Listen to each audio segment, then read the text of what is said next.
My wife's sister Miranda has always been a nuisance in our lives, but now she is trying to make our lives even harder. For context, my wife and I first met during our college years. She comes from an upper middle class family, while I grew up in a family with very little financial stability. To put it plainly, I had almost nothing growing up. Both of my parents worked incredibly hard every single day, but despite their relentless efforts, we barely scraped by. To make matters more difficult, they kept having more children, which only added to the financial strain. My childhood was defined by poverty. It wasn't just a passing phase or an occasional hardship. It was my entire reality. At one point, we even became homeless, a situation that I wouldn't wish on anyone.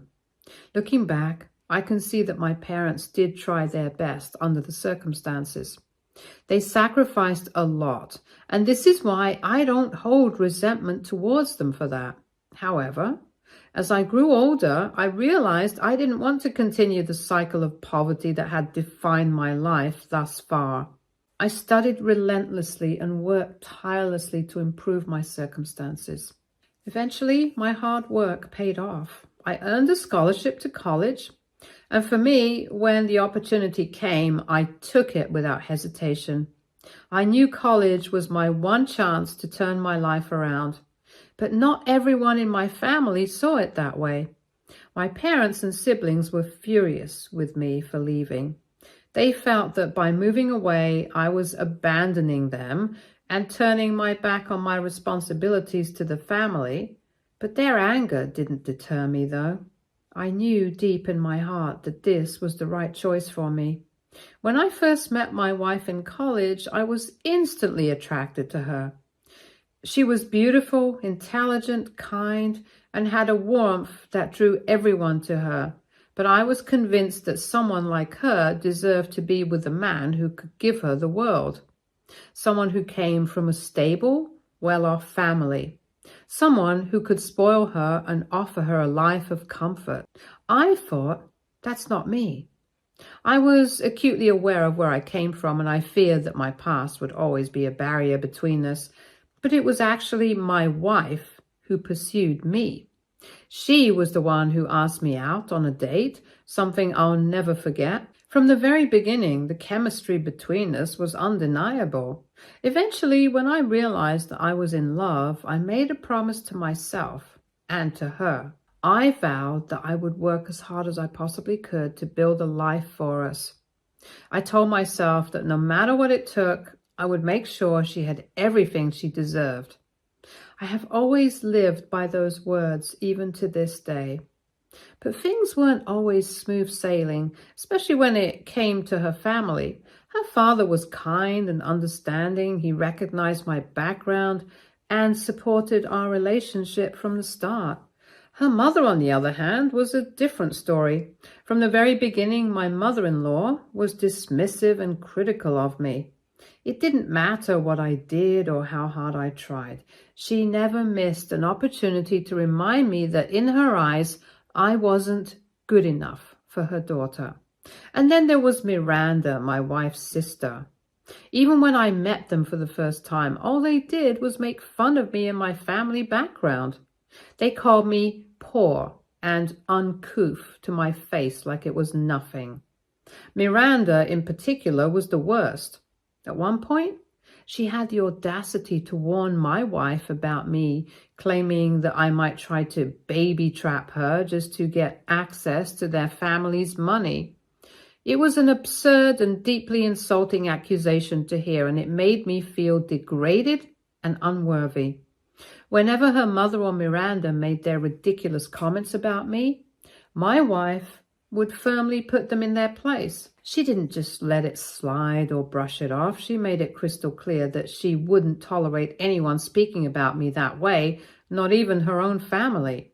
She would comfort them head on, telling them to stop and demanding they show me the respect I deserved. But despite her best efforts to shield me, the hurt lingered.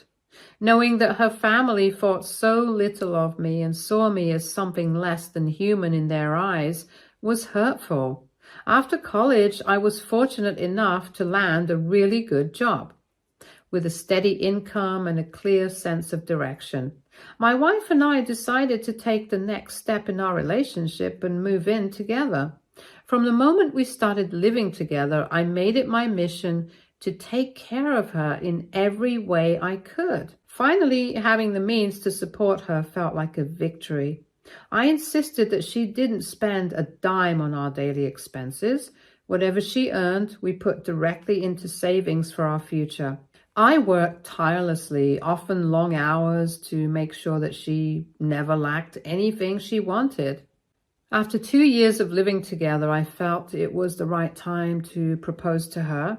And when she said yes, it felt like the happiest moment of my life. But not everyone shared in our joy. My mother-in-law and Miranda, my wife's sister, were anything but thrilled by the news. Miranda, as blunt and cruel as ever, told my wife repeatedly that marrying me was a mistake. Her words were harsh and biting, but one thing she said stood out more than anything else. According to her, people who come from nothing don't really amount to anything. That sentence hit me hard. My mother-in-law was no better. She told my wife that if we ever found ourselves in financial trouble after our marriage, we shouldn't expect any help from her. She made it clear that we were on our own from that day forward, as if that would deter my wife from marrying me. Fortunately, despite their negativity and the obstacles they placed in our path, my wife remained steadfast. She trusted me completely and believed in our relationship, in our future, and we got married. It's been 8 wonderful years since our marriage, and I can honestly say that we've never been happier. Our life together has been filled with love, growth, and shared accomplishments. And all the hard work I've put into building a stable and successful future has truly paid off. Recently, I achieved one of the biggest milestones in my career. I was promoted to a senior level position at the company I'd been with for many years. Since my wife and I have chosen not to have children over the years, we've been able to save a lot. 2 years ago, we bought our dream home. It's a beautiful house with plenty of space and even a pool in the backyard. And last year, I bought my wife a brand new car, something she had always wanted. We take vacations regularly. Now I can confidently say that I've made it in life. I've built something incredible with the woman I love, and I couldn't be prouder of the life we've created together. You would think that, at this point, my mother-in-law and sister-in-law would finally see that I've proven myself, that they would look at the life my wife and I have built and realize that their criticisms were misplaced. Surely there's no reason left for them to complain about me, right? Wrong. Even now, after everything I've achieved and everything I've done for my wife, they still find reasons to ruin our happiness. You see, unlike us, Miranda hasn't fared as well in life. 5 years ago, Miranda tied the knot with her boyfriend, who, like her, came from a wealthy background. Their wedding was nothing short of extravagant, lavish decorations, an opulent venue, and every detail screaming wealth and privilege. During her wedding, Miranda didn't miss an opportunity to belittle my wife. She constantly made snide remarks, mocking her for not marrying rich like she did. Miranda bragged endlessly about how her life was going to be far superior to my wife's simply because of her husband's financial standing. After Miranda's wedding, her relationship with my wife deteriorated even further. She practically stopped seeing my wife altogether, claiming that she was ashamed to be associated with people like us. According to Miranda, we didn't belong in her world. We weren't wealthy enough, polished enough, or good enough to match the image she was trying to cultivate in her new life. Miranda started surrounding herself with only friends who shared her lifestyle and values, people who, like her, seem to measure worth by the size of a bank account or the brand of a handbag. To make matters worse, my mother-in-law also sided with Miranda and excluded my wife and I for several family occasions. Miranda was mother-in-law's golden daughter, and both of them were exactly alike. Well, this year we found out that sister-in-law's rich, ideal husband had been cheating on her behind her back. For a while, she had been growing suspicious of his behavior, and one day she caught him red-handed at a hotel with another, much younger woman. Miranda made a huge scene, yelling and crying, demanding answers, but her husband didn't even try to deny what he was doing. Instead, he coldly told her he was done with her and promptly threw her out of their house. To make matters worse, Miranda has signed a prenup before their marriage that did not have any clause about cheating, unfortunately. Because of that piece of paper, she has now been left with absolutely nothing. Her ex-husband canceled all her credit cards, repossessed the car he had gifted her, and cut her off completely. In the blink of an eye, her extravagant lifestyle vanished. The fallout didn't stop there. With no access to the wealth she once flaunted, Miranda quickly discovered the fickle nature of her so-called friends. The same people she had surrounded herself with, her glamorous, wealthy social circle, abandoned her as soon as she could no longer keep up appearances. Overnight, she went from the queen of her world to an outcast. Now she's back living at home with my wife's parents, and since then, she has started to reach out to my wife to reconnect. It's weird that the same person who once belittled my wife for not marrying rich and who was ashamed to be seen with us is now trying to reconcile. Miranda has been calling and texting my wife, acting as if she wants to rebuild their relationship. I've outright told my wife to be cautious around her sister because to me, Miranda is a snake. She's manipulative and clearly looking for an opening to drag us down along with her. This week, I sent out invitations to everyone for my wife and my upcoming wedding anniversary. With my recent promotion, I have decided to go all out and plan something truly memorable.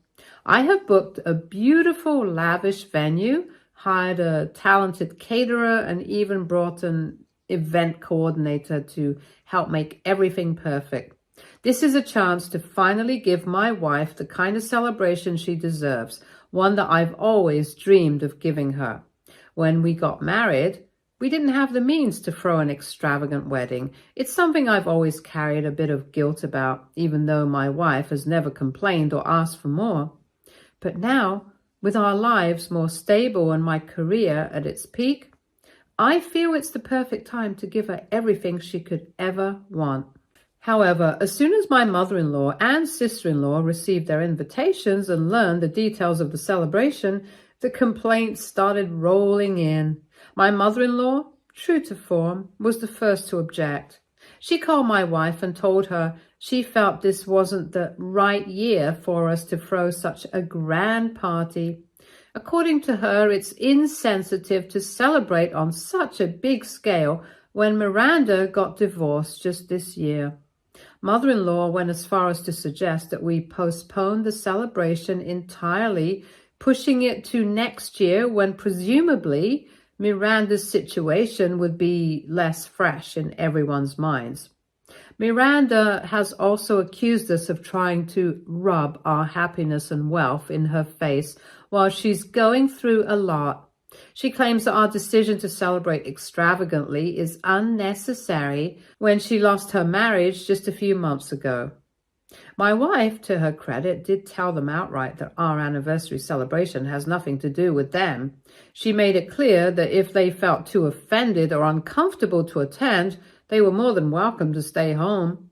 But predictably, her words only fueled their outrage. Now, Miranda has started leaving voicemails on my phone, accusing me of deliberately trying to spite her by flaunting my wealth. She says I should at least compromise by keeping the event low-key out of respect for her current struggles. Honestly, I find her attitude frustrating and absurd. This celebration isn't about her. It's about my wife and me, our love, and everything we've worked so hard to achieve. It's baffling to me how Miranda can make our happiness about her misfortune and how my mother-in-law, who should be happy for my wife, instead chooses to enable Miranda's behavior. So, Reddit, am I wrong for celebrating our wedding anniversary? I have to say, all your ideas to spite mother-in-law and sister-in-law further has really made me laugh out loud. I even let my wife read all the comments, and she agrees with most of the comments.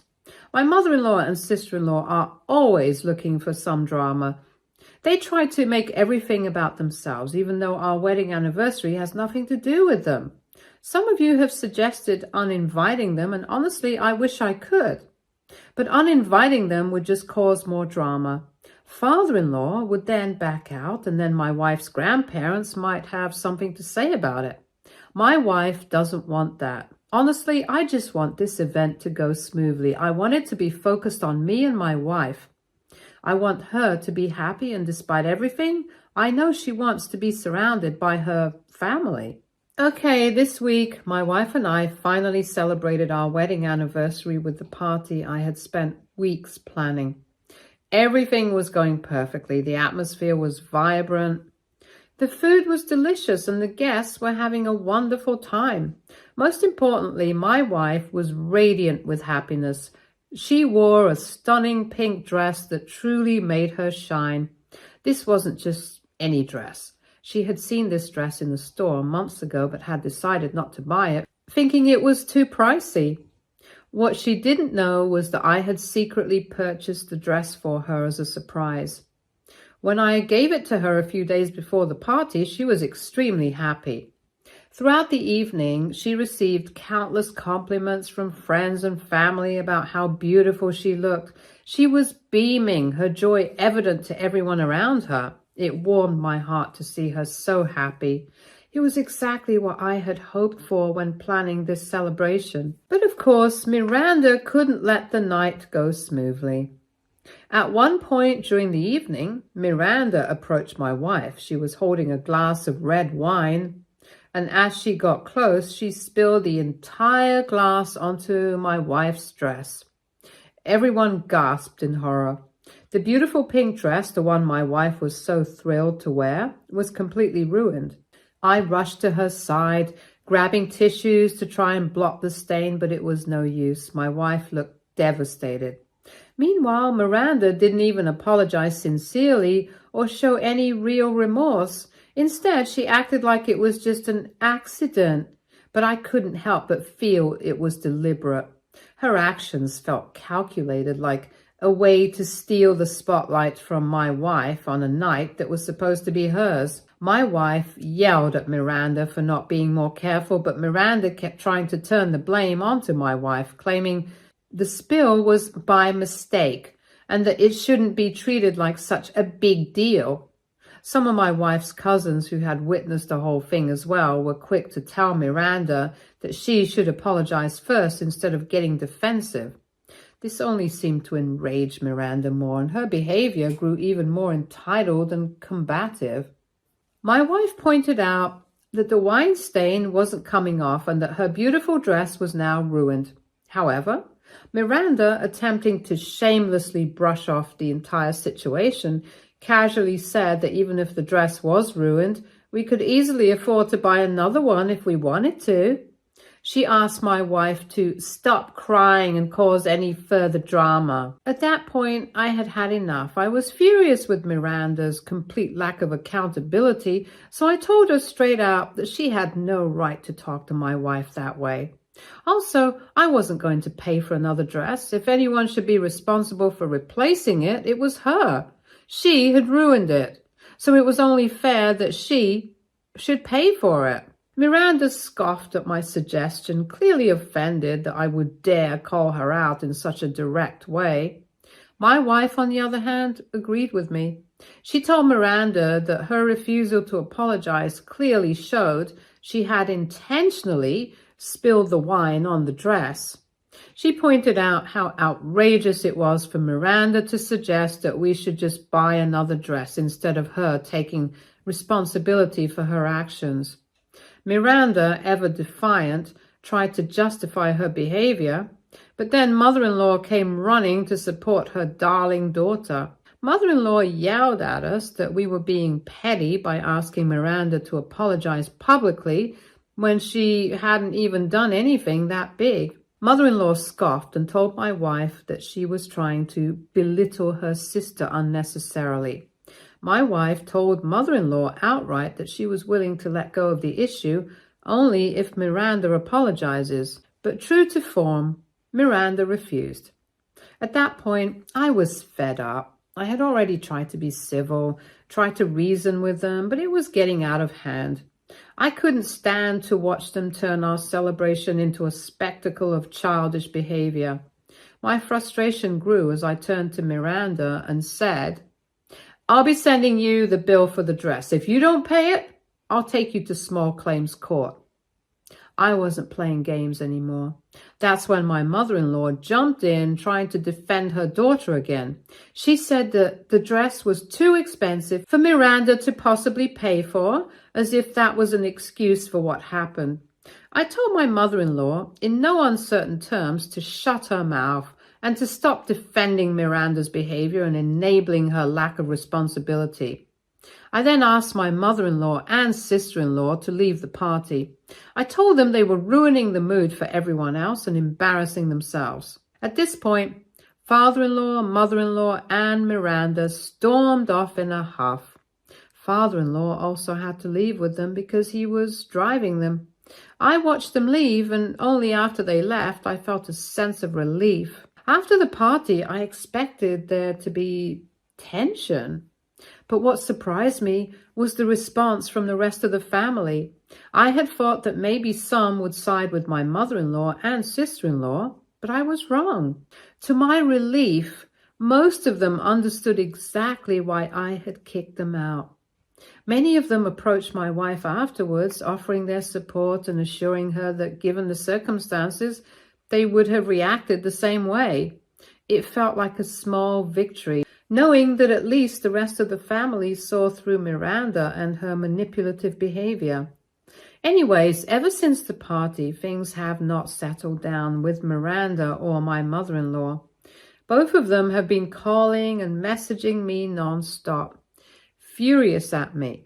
They both expect an apology from me for kicking them out of the party unceremoniously. Miranda also keeps saying how inconsiderate I was for threatening to make her pay for the dress. She has tried to guilt-trip me, claiming that she doesn't have a job or any savings after her ex-husband left her, so I should not ask her to pay. I haven't responded to any of them. I'm giving myself space to calm down and think it through. The more I think about it, though, the clearer it becomes. What they did was wrong. I don't want to back down. I don't want to apologize for standing up for my wife, for protecting our celebration, or for demanding accountability from Miranda. It's been a while since I last updated anything here. Just wanted to quickly let you know all that after weeks of dealing with Miranda's refusal to take responsibility, we made the decision to finally take her to small claims court. We were done with the constant excuses, the manipulation, and the outright disrespect. We gathered all the evidence we needed. The CCTV footage from the event venue clearly showed Miranda spilling the wine on my wife's dress, as well as multiple witnesses who had seen the entire incident unfold. Everyone who was present at the party knew exactly what had happened, and there was no doubt in anyone's mind that Miranda had caused the damage and refused to apologize. For weeks after the party, Miranda had continued to refuse to take responsibility, doubling down on her stance and even accusing us of overreacting. When we sent her the bill for the dress, she outright refused to pay, still acting like it was no big deal. At the same time, my mother-in-law kept scolding my wife, accusing her of putting her little sister through unnecessary drama.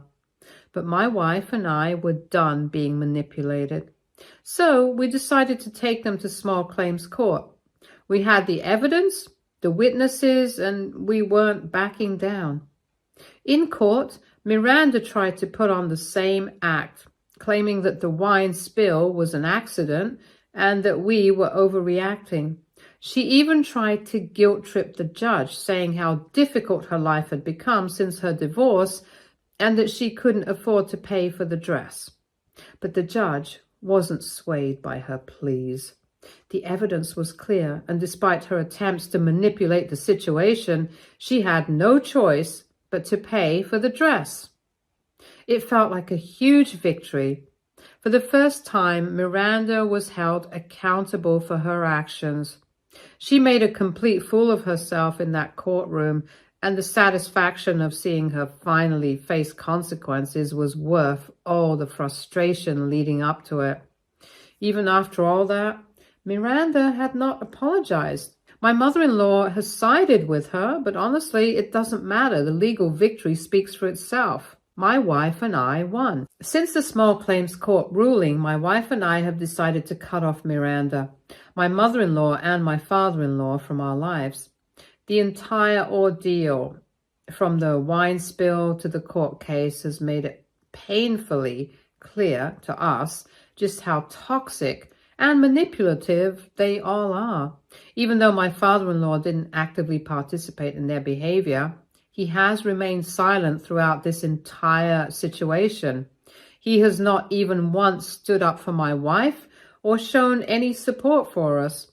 His silence speaks volumes. At this point, my wife and I are honestly both exhausted by the constant negativity and lack of accountability of her family members.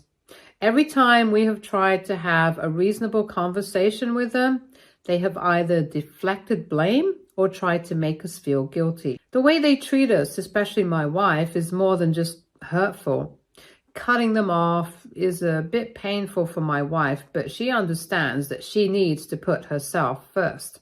It's been 4 months since my last update, and for the past 7 months, my wife and I have been in no contact with her family. We had been able to stay away from them, and for the most part, that distance has brought us peace. They had tried reaching out to us multiple times through calls, messages, and even through mutual family members, but we had stayed firm in our decision to cut them off. Then today, out of nowhere, Miranda showed up at our front door. It was unexpected and unannounced, and I could immediately tell by the look on her face that she wasn't here for a peaceful conversation. I asked her what she was doing here, but she immediately ignored my question and demanded to know if my wife was home. I calmly asked her to leave my property immediately. That's when she started getting aggressive, insisting that she needed to talk to my wife no matter what. She even tried to argue that I had no right to keep her away from her sister, trying to manipulate me into letting her inside. But I wasn't backing down. I reminded her that it wasn't just me who wanted to stay away from her. It was also my wife, who had made the decision to cut her off after everything she had done to us. For years, Miranda had treated us like trash, constantly belittling my wife, making cruel comments about our relationship, and only showing up when it suited her. And now, out of the blue, she suddenly needed her sister. I told her that she had no right to show up at our door after everything that she had put us through. At this point, Miranda started to yell at me, blaming me for everything that had gone wrong in their family. She was frantic, accusing me of being the reason their family was broken up.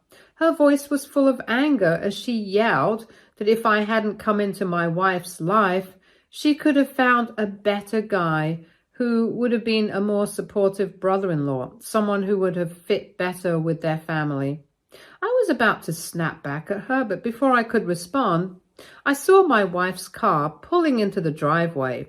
She got out of the car and immediately looked over, confused to see her sister standing there. My wife rushed over to me, concern flashing in her eyes as she asked if I was okay. She could clearly sense the tension in the air, Miranda, seeing my wife, immediately tried to act all lovey-dovey as if everything were fine between them. My wife coldly asked what she wanted and why she was even here. Miranda, undeterred, tried to play the victim, asking my wife to speak with her privately, but my wife wasn't having it. Without hesitation, she told Miranda that whatever she had to say could be said in front of me. She made it clear that there was no room for secret conversations or attempts to manipulate her into anything. Miranda clearly didn't like my wife's cold reception, but she didn't have much of a choice at that point. After a brief pause, she made her true intentions known. She needed to borrow $10,000 from us. My wife and I exchanged a look of disbelief as Miranda went on, explaining how she wanted the money to start her own business. My wife asked her point blank why she was asking us for money, and that's when Miranda said that apparently mother-in-law and father-in-law had refused to give it to her. She explained that she had already been living off them for too long and that it was mother-in-law's idea for Miranda to come and ask my wife for help instead. We were both stunned. My wife told her sister that there was no way in hell we would give her the money, especially when we did not even have any desire to have her in our lives anymore. And Miranda started begging, saying that $10,000 was nothing for us to give her. She went on about how she needed the money and how this could be the big break she needed in life. At this point, I couldn't hold back any longer. I told Miranda as bluntly as I could that if she really needed the money, she should find a job, work hard, and start saving up instead of coming to us for handouts. I reminded her that we were not her personal bank, and after everything she had done, the idea that we would help her was beyond ridiculous. She, however, wasn't going to take no for an answer. She yelled at me, accusing me of being selfish for not helping her when she was clearly in need. She even tried to negotiate, saying that she was willing to apologize officially for her past actions, but only if we agreed to lend her the money. Her manipulation was as clear as ever. She thought that throwing in an apology would somehow make everything go away and that we would cave to her demands. But my wife and I weren't fooled. I told Miranda, "You've always treated me like I'm nothing, and now you come asking me for help? You've got some nerve." That clearly hit a nerve because Miranda looked embarrassed. She then stormed off, muttering under her breath about us. Since then, I have taken some extra steps around the house to make sure this doesn't happen again. I have installed cameras around our property, not just for security, but as a way to protect ourselves. I'm not going to let Miranda or anyone else disrupt our lives again. Enough is enough. Stay tuned for more stories from our girl relationships.